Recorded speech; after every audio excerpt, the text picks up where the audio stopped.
What is happening? The preservation of power. Let's see if I got it wrong. Vermont Democrat Senator Peter Welch joins me now. Senator, thanks for being with us here today. I have a very direct and simple question for you here today that I'd love us to be able to answer. Why do Democrats seem to be so hell-bent on keeping criminal illegal aliens from being handed over to ICE?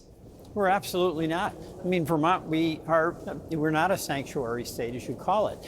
Two things. Number one, the border has to be secure. We made great progress on that. Number two, criminals should be deported.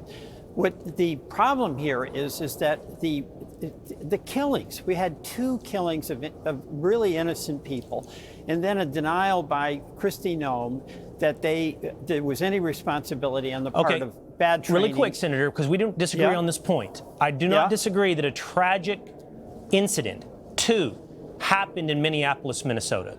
The question is how we arrive at this moment of tragedy. You say that in Vermont, you hand over criminal illegal aliens to ICE and to DHS to the federal government. But that is not happening in Minnesota. That is not happening with Mayor Jacob Frey. That is not happening with Governor Tim Walz. They are sanctuary jurisdictions who deny that ability to ICE.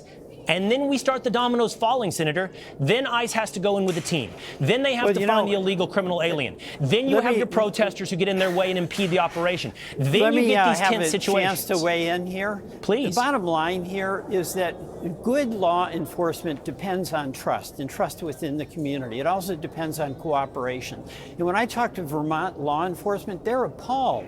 And they ask questions about what was the training of ICE? Why are they picking up people just because of their accent or because of the color of their skin? No. It erodes that but you just said that's not happening. That you need. You just said it's not happening in Vermont. I can tell you that's not happening in Texas. That's not happening in Texas because they turn them over to ICE.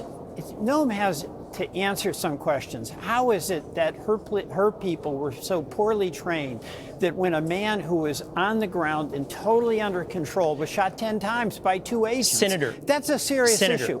And then the folks who are in charge of law enforcement more than anyone else should be getting to the bottom of this. I could litigate the details of what happened with Alex Preddy. I could litigate the details with you. Thank you. And they have been litigated, okay? And I imagine at the end of that litigation, you and I are still going to disagree. We could look at the same video and see 2 different things. I wish you would see it through the lens of the humanity, not just of Alex Preddy, but of the officers that day who are dealing with very tense situation. What I'm talking about with you as a policymaker here today is why does that tense situation exist?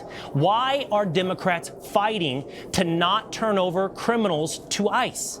That's not what we're doing. I really dispute that. I mean, you laid out a situation where I disagree with your premise. The bottom line here, let me just say this very clearly. We need a secure border. Democrats understand that. We should be deporting criminals.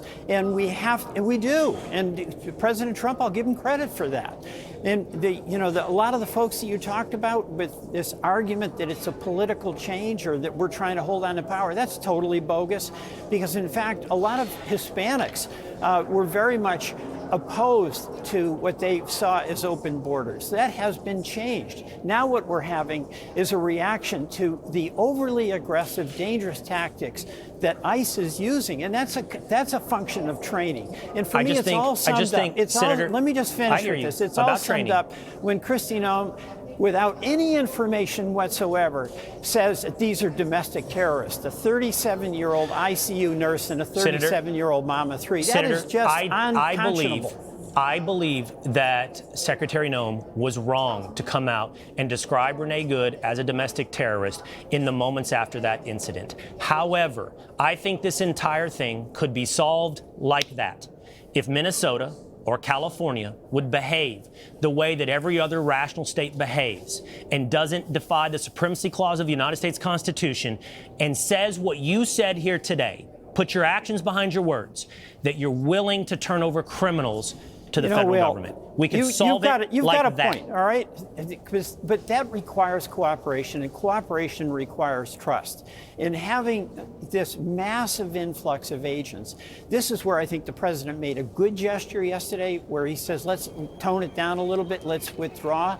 That's a strategic decision that can help calm the situation, so you may be able to get to a level of cooperation that generally we've had between local law enforcement and federal law enforcement. Right. Yeah, that's really essential, but trust is part of it. And that's where the leadership of ICE has just gone nuts, really. Well, Senator, I want to say to you, I appreciate you sitting and listening to what I believe is the answer to why this is all happening, and I do appreciate hearing from an alternative point of view and your time here today. Senator Welch, thank you. Hey, it's Will Cain. Click here to subscribe to the Fox News channel on YouTube. It's the best way to get our latest interviews and highlights. And click to subscribe to the Will Cain podcast for full episodes right now.